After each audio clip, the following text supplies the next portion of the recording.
how is the Endangered Species Act implemented?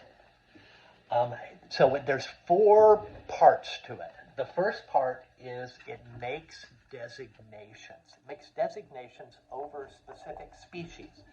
And we had mentioned a couple of the criteria, and I've added a third one here, and I've written them on the board uh, so that you have something to look at.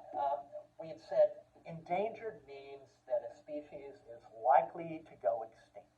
And then we had this next level, and the American alligator had been designated at one point as threatened. And that was a species that's trajectory was going down, and so it would likely become endangered.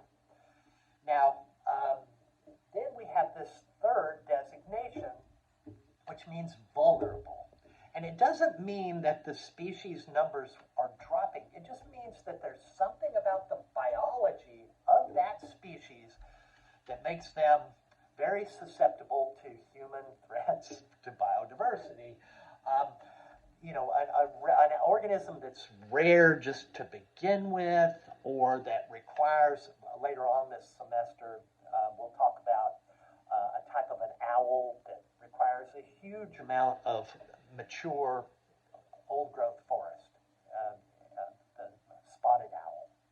Um, it would be an example of an organism that is vulnerable just because it requires so much virgin, pure, mature forest. Okay, so that's the first of the four criteria or four ways that the Endangered Species Act is implemented. The second is once you have organisms that are classified as endangered, threatened, etc., you have to have a plan to recover them. The idea is not to just say, oh my gosh, they're likely to go extinct. You have to have a plan. How are we going to prevent this from happening, hopefully? And so they have a recovery plan. And oftentimes it involves limiting what landowners can do with their own property.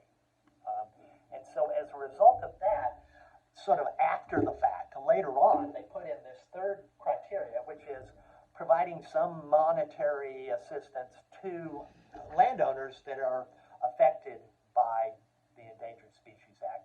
And then the fourth criteria is enforcement. What are the teeth that are here? How can we make people follow these rules? And so there are stiff fines and things like that that can be implemented to make this process work. The next slide is just talking about how we have the recovery plan. It talks about how in the U.S. we have about 1,300 species that are endangered, endangered. Worldwide, there's over 18,000 endangered species. And so the question is, what is this recovery plan? So how do you recover them?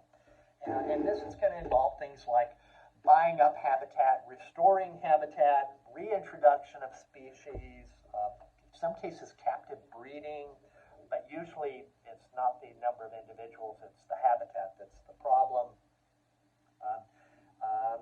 And figuring out how to get people to live in a manner that will